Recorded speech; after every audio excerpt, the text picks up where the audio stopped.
रात के 11 बजे थे। विरासत महल की हवा में एक अजीब सी खुशबू थी, पुरानी चंदन और सूखे खून की। यह हवेली जो अपनी बेहिसाब खूबसूरती और खूनी इतिहास के लिए मशहूर थी, आज एक हाई फैशन फोटोशूट का सेट बनी हुई थी। रिया एक सेंसेशनल मॉडल लाल मलमल के लहंगे में टूटे हुए संगमरमर की सीढ़ियों पर खड़ी थी। उसकी आंखें तेज रोशनी में चमक रही थी, लेकिन दिल में एक अजीब सी तड़प थी। ऑसम रिया, वन मोर एक्सप्रेशन, वो ट्रेजेडी वाला सेक्स अपील, फोटोग्राफर कबीर चिल्लाया।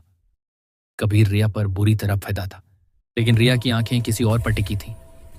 आदित्य, हवेली का मालिक, लगभग 30 की उम्र का, मगर उसकी आंखों में सदियों पुरानी उदासी और गहराई थी।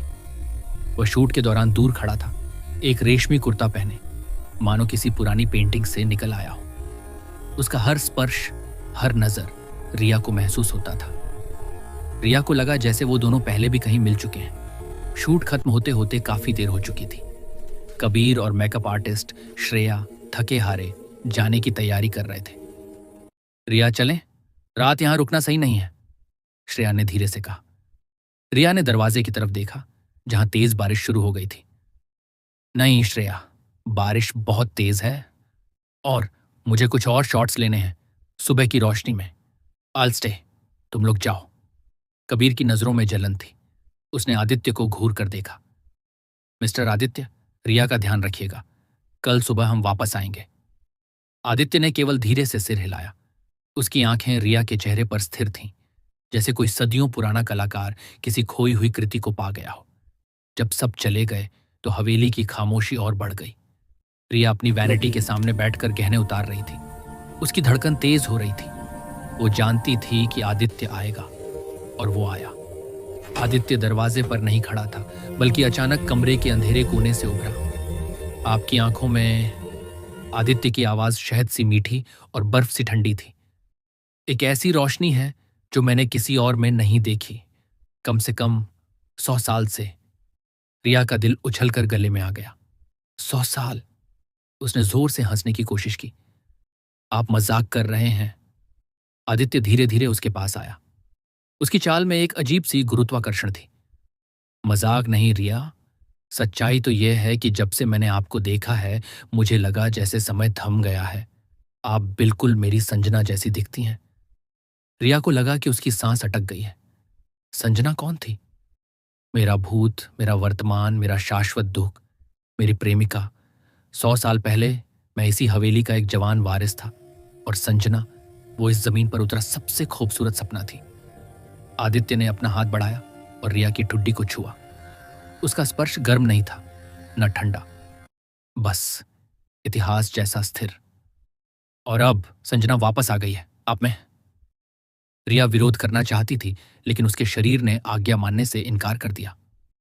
यह आकर्षण नहीं था, यह जुनून था, एक खतरनाक प्यास जो रूह तक महसूस हो रही थी। मुझे यह नाम, यह हवेली सब पहचाना हुआ लगता है आदित्य, रिया ने स्वीकार किया। आदित्य का चेहरा धीरे धीरे रिया के नजदीक आया। हमारा इश्क इस जन्म का नहीं है रिया, ये उन जख्मों का है जो कभी नहीं भरते। रिया ने अपनी आंखें बंद कर ली। वह जानती थी कि यह खतरनाक था, लेकिन इस खतरे में एक अजीब सी मिठास थी। आदित्य ने अपने होंठ रिया के होंठों पर रखे। ये कोई चुंबन नहीं था, ये एक दावा था। जैसे ही उनके होंठ मिले, रिया को लगा जैसे उसके शरीर से एक ठंडी लहर गुजर गई हो। उसकी सारी ऊर्जा, उसका सारा जुनून एक पल के लिए आदित्य में समा गया। वह लड़खड़ाई, लेकिन आदित्य की मजबूत बाहों ने उसे थाम लिया। क्या हुआ रिया? आदित्य ने पूछा। उसकी आवाज अब और ज्यादा गहरी थी। कुछ नहीं, बस आई फील डिजी, शायद थकान है। रिया ने झूठ बोला। सच ये था कि उसने कभी ऐसा चुंबन महसूस नहीं किया था। ऐसा लगा जैसे उसकी आत्मा निचोड़ ली गई हो, और फिर तुरंत ही आदित्य के गहन प्रेम ने उसे फिर से भर दिया हो। आदित्य ने उसे हवा में उठाया और उसे हवेली के मुख्य कमरे की तरफ ले गया, जहां एक सदियों पुराना पलंग सजा था। कमरे में सिर्फ मोमबत्तियों की रोशनी थी। आदित्य ने रिया को पलंग पर रखा। उसके चेहरे पर अब संशय नहीं, सिर्फ अधिकार था। तुम मेरी हो रिया, उसने फुसफुसाया।